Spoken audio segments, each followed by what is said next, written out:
Hey everyone, आज हम पढ़ेंगे ऑप्टिकल इंस्ट्रूमेंट।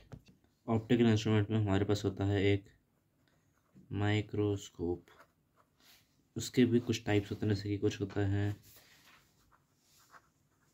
कंपाउंड और कुछ होते हैं सिंपल माइक्रोस्कोप्स। उसके बाद इसमें आएंगे हमारे पास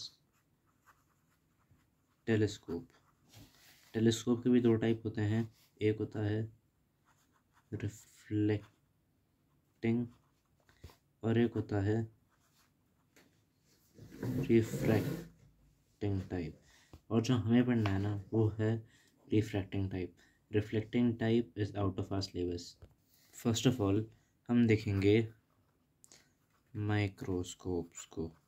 माइक्रोस्कोप का यूज़ क्या होता है? माइक्रोस्कोप का सिंपल यूज़ तुमने अपनी लेबोरेटरीज में देखा होगा, केमिस्ट्री की या फिर बायोलॉजी की। फिजिक्स लैब में भी एक मूविंग ट्रैवलिंग माइक्रोस्कोप होता है।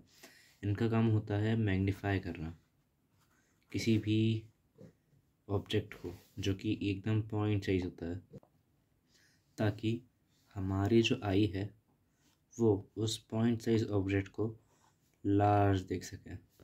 ऑल्दो हम जब भी एक ऑब्जेक्ट को अपनी आँख के यानी कि इस आँख के पास में लाते जाते हैं तो वो चीज़ हमारी आँख के और पास आती है और वो चीज़ हमें छोटी से बड़ी दिखने लगती है अपने आँख के पास आते आते। लेकिन एक सर्टेन डिस्टेंस तक अगर उसके आगे ले आए तो हमारी आँख में स्ट्रेन आएगा, यानी कि दर्द लग जाएगा।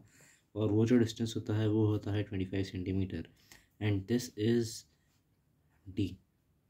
डी इसका मतलब minimum distance from are I up to which we can see an object clearly without any strain। अगर 25 सेंटीमीटर से और आगे लेके आ गए किसी ऑब्जेक्ट को अपनी आँख के नॉर्मल आई के, तो हमारी आँखों में हो जाएगा दर्द भयंकर वाला। And this point, the distance 25 centimetre is known as near point of our eye. हमें जो एक नई चीज़ जाननी है इस चैप्टर में, उसका नाम है एक एंगल। एंगल कौन सा? Visual angle. अब यू विल आस्क कि विजुअल एंगल क्या होता है, तो थोड़ा सा धैर्य रखो, वही जानने वाले हैं। Angle form by object at I is visual angle. हम जानते हैं कि हमारी आई जो होती है हमारे स्कल के अंदर, उसका शेप कुछ इस प्रकार होता है, ठीक है नहीं? ये नर्व्स जा रही हैं, यहाँ पे हमारा रेटिना कहीं होता है, ये हमारी इरीज यहाँ पे प्यूपल फलाना ढिकाना, मतलब बहुत चीज़ें होती है हमारी आँख के अंदर। अब हमारी जो आई है ना वो एक तरीके से एक लेंस है, और वो लेंस कौन सा है? वो लेंस एक मैजिकल लेंस है जिसको हम, मतलब हमारा ब्रेन हमारे डिस्टेंस, जिस डिस्टेंस में हम जिस ऑब्जेक्ट को देख रहे हैं उस हिसाब से सेट कर लेता है। अब अगर ये एक लेंस है तो इसकी एक प्रिंसिपल एक्सेस होगी। प्रिंसिपल एक्सेस होगी तो हम जो ऑब्जेक्ट देख रहे हैं ऊपर नीचे आगे पीछे, यहाँ कहीं रखा हुआ यहाँ कहीं रखा हुआ, तो हम दिमाग को, मतलब अपने सर को ऊपर नीचे करते हैं और उस ऑब्जेक्ट को देखते हैं क्लियरली। अगर वो ऑब्जेक्ट हमसे दूर रखा हो, suppose this is the height of the object, अगर वो हमसे दूर रखा हुआ है और ये हमारी आई की प्रिंसिपल एक्सेस है, तो यहाँ से हमारी आई के ऊपर जो यहाँ पे एक एंगल बनता है ना, यहाँ पे for example this angle, let's say this angle is theta, this angle is known as visual angle। अगर उसी ऑब्जेक्ट को, सेम हाइट वाले ऑब्जेक्ट को हम उठा के पास में ले आए तो ये एंगल ऑब्वियसली थोड़ा सा बड़ा हो जाएगा, है ना? इसको अगर हम और पास में ले आए तो ये और बड़ा हो जाएगा। तो हम यहाँ से ये कंक्लूड कर सकते हैं कि जो ऑब्जेक्ट की हाइट है, यानी कि height of object is proportional to the visual angle, all right? And at the same time the distance of the object from our eye is also proportional to the visual angle, है कि नहीं? हमने अभी यही देखा यहाँ पे। अब one of the most important thing जिस पे हमारा पूरा चैप्टर बेस्ड है वो है मैग्नीफिकेशन, क्योंकि इन ऑप्टिकल इंस्ट्रूमेंट्स का काम होता ही है मैग्नीफाई करना, है कि नहीं? तो मैग्नीफिकेशन, हम इस चैप्टर में मैग्नीफिकेशन को डिनोट करेंगे कैपिटल एम से। और मैग्नीफिकेशन का हम अगर फॉर्मूला लिखेंगे ना तब वो हो जाएगा visual angle formed by final image upon visual angle formed by object kept at t. And what is t? T is nothing but the distance of 25 centimeter. Alright. तो अगर तुमसे कोई पूछे था कि what is magnification, तुम्हारा answer होगा magnification is the ratio of visual angle formed by the final image to the visual angle formed by the object kept at d for microscope. यहाँ पर माइक्रोस्कोप नाम का जो शब्द है वो बहुत इंपॉर्टेंट है, क्योंकि टेलीस्कोप के लिए हमारा जो मैग्नीफिकेशन होगा उसकी डेफिनेशन चेंज हो जाएगी। उसमें सिर्फ ये चेंज आएगा कि जो कैप्ट एट डी है ना ये हट जाएगा। मैं तुम्हें आगे बढ़ते हुए बताऊंगा कि कैप्ट एट डी क्यों हट जाएगा। फिलहाल हम जानेंगे माइक्रोस्कोप के बारे में थोड़ा सा और, लेकिन उससे पहले हमारा जो मैग्नीफिकेशन होता है, हमने यहाँ पे देखा कि visual angle form by the final image अपन visual angle form by the object kept at D. अब visual angle form by the final image is denoted by beta and the visual angle formed by the object kept at d is denoted by alpha. तो this is also our formula, इसको short form में ऐसे लिखेंगे। Alright, तो हम बात कर रहे थे हमारे माइक्रोस्कोप की। सबसे पहले माइक्रोस्कोप्स में तुमने देखा होगा अपने लैब में माइक्रोस्कोप होता है। माइक्रोस्कोप कुछ ऐसा ही दिखता रहता, मुझे याद है मैंने देखा है।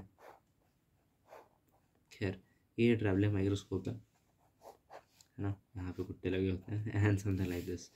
तुम यहाँ से अपनी आँख से देखते हो बढ़िया, और तुम्हें जो भी चीज़ होती है वो बहुत इनलार्ज होकर दिखती है।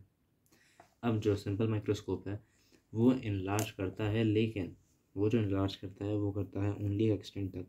वो या तो 7x या फिर कुछ 7 या फिर 5x तक इनलार्ज कर देता है।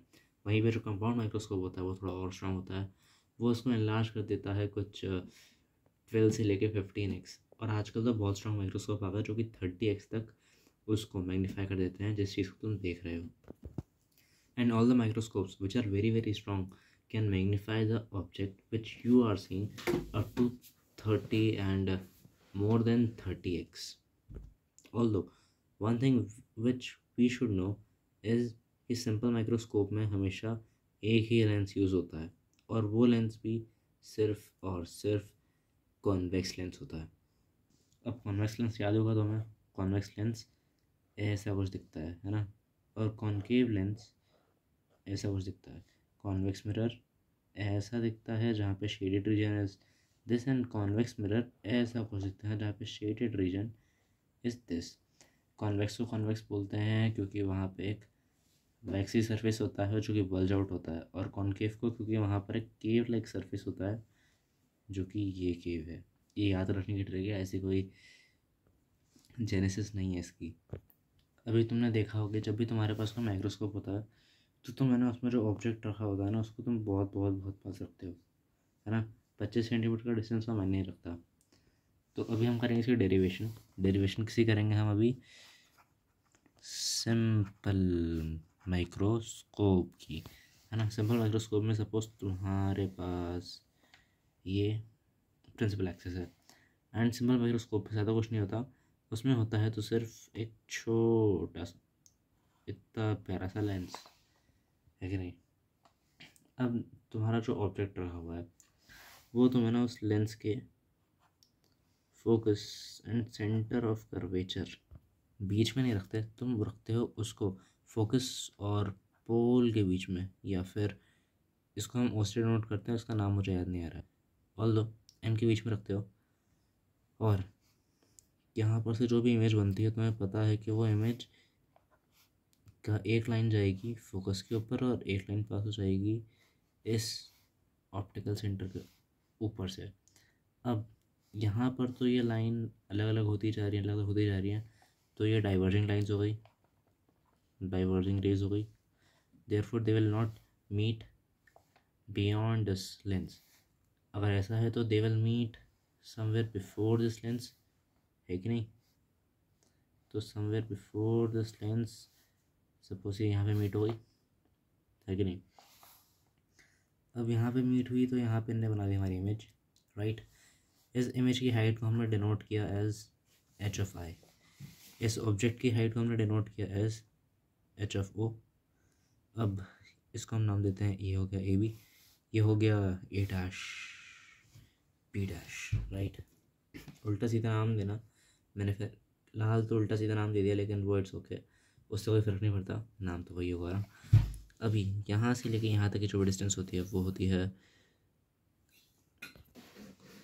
Object distance. अब मैंने इसको यू ई लिखा है, ये ई क्यों लिखा है ये मैं तो बताऊँगा थोड़ी देर बाद, जब हम टेलीस्कोप या फिर हम जाएंगे जब कंपाउंड माइक्रोस्कोप पे। अभी हमारा जो भी काम होगा ना वो होगा सिर्फ एक फॉर्मूला से, जो कि है magnification is equals to beta upon alpha, where beta is the visual angle formed by the image and alpha is the visual angle formed by object kept at D, है ना। अभी इमेज यानी कि ये इमेज है ना, इसका visual angle हम इसको लेंगे यहाँ से, विच इज़ बीटा, राइट। अब अल्फ़ा की बारी आती है, तो अल्फ़ा में तो मैं बताता हूँ यहाँ पे सपोजिंगली तुम्हारी आँख यहाँ पर है ना, and this is where the object is kept at 25 centimetre. This is the minimum point at which your eye can see. अब मैंने इस 25 सेंटीमीटर को बोल दिया कि ये इक्वल्स टू है T, and this is height of the object, right. तो हमारा जो अल्फा होता था वो क्या होता था, visual angle formed by the object kept at D, है ना। हमारी आँख से डी डिस्टेंस दूर होना चाहिए, तो ये हो गया ना डी डिस्टेंस दूर, तो ये हो जाएगा अल्फा, राइट। अभी हम आगे बढ़ते हैं डेरिवेशन पे। तो हमें ना यहाँ पर एक काम करते हैं, हम सबसे पहले लेते हैं अल्फा और बीटा चाहिए हमें। हम एक काम करते हैं, हम कंसीडर करते हैं 10 बीटा को।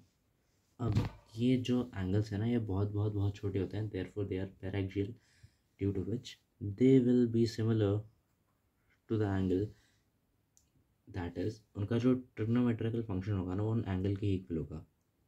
तो हम यहाँ से कंक्लूड कर सकते हैं कि 10 beta is almost equal to beta, therefore beta can be written as, 10 को क्या लिखते हैं हम, 10 को लिखते हैं अपन परपेंडिकुलर अपॉन बेस। अब इस ट्रायंगल में लिखते हैं perpendicular, perpendicular is H I upon base, base in this triangle is base is, this is base. ये हमारे इमेज हो गई, इमेज को हम बोलते हैं वी ई, है ना। ये ई क्यों लिख रहा हूँ बताऊँगा तुम्हें थोड़ी देर में, फ़िलहाल के लिए तुम इसको वी ई कंसिडर करो, और वी ई ही तुम्हें आगे भी लेके चलना है, तो मैंने इसको लिख दिया पे V E, okay. At the same time हम बोल सकते हैं 10 alpha is equals to alpha where alpha is equals to H O upon D, right. अभी जो एम होता है वो होता है is equals to beta upon alpha, right. Therefore this beta is H O by V E, and this alpha is also equals to H O by D. इसको वैसे लिखते हैं ना H O by V E upon H O by D, right. therefore this H O will cancel this H O and d upon v, right। here I have made a silly mistake, मैं तुम्हें समझाता हूँ। देखो हमने जो consider किया ना triangle, वो ये छोटा वाला ट्रायंगल कंसीडर किया है, देयरफॉर हाइट इसकी एच ओ है एंड इसका जो डिस्टेंस है वो यू ई है, देयरफॉर एच ओ तो ठीक है, लेकिन यहाँ पे आएगा यू ई, राइट। अगर यहाँ पे यू ई आएगा तो मैं यहाँ पे भी यू लिखता हूँ, देयरफॉर मैं यहाँ पे भी यू लिखता हूँ, है कि नहीं। तो द फाइनल मैग्नीफिकेशन फॉर्म्ड या फिर done by the simple microscope is D which is 25 centimetre upon UE, right? Where this D is 25 centimeters, or the near point of our eye, and this UE is the object distance. ठीक है, अब इसमें बनते हैं हमारे पास दो cases. One case where let me tell you the first case where the maximum magnification is noted when final image is formed at D. अगर D पे बनेगी तो वहाँ पे जो मैग्नीफिकेशन होगी वो मैक्सिमम होगी, ऑब्वियस है ना. तो यहाँ पर हम अगर कुछ चेंज करके इसके फॉर्मूले में कुछ चेंज लाना चाहें तो मैं तुम्हें दिखाता हूँ किस प्रकार लेके आएंगे. Here you can see maximum magnification when final image is formed at D, right? यहाँ पर हमने मानते हैं U को, यानी कि इमेज ऑब्जेक्ट डिस्टेंस को माइनस QE, है ना. इमेज डिस्टेंस को माइनस D, क्योंकि हमने यहाँ पे मैक्सिमम मैग्नीफिकेशन लेना है जो कि 25 सेंटीमीटर पे ही दिखेगा, देयरफॉर इट इज़ D. और जो फोकल लेंथ है वो तो F होती ही है. हमने इसको लेंस फॉर्मूला में पुट किया तो we get UE 1/UE is equals to 1/F plus 1/D, right. अभी हमने इसे हमारे ऊपर वाले फॉर्मूला में पुट किया तो हमें मिल गया magnification equals to D times 1/F plus 1/D, which is equals to M is equals to magnification. Magnification is equals to D by FE, यानी कि minimum distance upon the focal length plus 1. And we are having one more case, the case in which our object is at the maximum distance at which our microscope is able to see. हमारा ये microscope था, हमने है ना एकदम इसके पहले पास में रखा हमारे ऑब्जेक्ट को जो कि 25 सेंटीमीटर था, तो उसके लिए हमारे पास फार्मूला निकल के आया M is equals to D/F -1, right. अभी हमने ना ऑब्जेक्ट को हमारे माइक्रोस्कोप से उतना दूर रखा जितने पे हमारा माइक्रोस्कोप देखने के केपेबल है, जितने पे हमारा माइक्रोस्कोप हमें दिखाने के केपेबल है उस चीज़ को क्लियरली. तो इसका जब हम फार्मूला निकालेंगे तो हम इसमें ज़्यादा कुछ वेरिएशन नहीं करेंगे. हमने जो इसमें करना है वो है U is equals to minus UE, that is object distance. जो V होगा वो बहुत बहुत बहुत फार अवे है हमारे लिए फ़िलहाल के लिए, तो वो हो जाएगा इन्फिनिटी, है कि नहीं. और जो हमारा F है वो तो F रहेगा ही, है कि नहीं. तो हमने ना इसको हमारे फॉर्मूला में पुट करना है लेंस वाले. When we going to put this in our lens formula तो हमें मिलेगा 1/F is equals to 1/UE. हमें ये मिला तो हमने यहाँ पे इसको आगे बढ़ाते हुए उस मैग्नीफिकेशन के फॉर्मूला में पुट कर दिया. उससे हमें मिल गया M is equals to D/UE, है कि नहीं. और ये इक्वल हो गया D/F के. तो हमारा जो मैग्नीफिकेशन की एक रेंज हो गई, इसका जो मिनिमम पॉइंट हुआ वो हो गया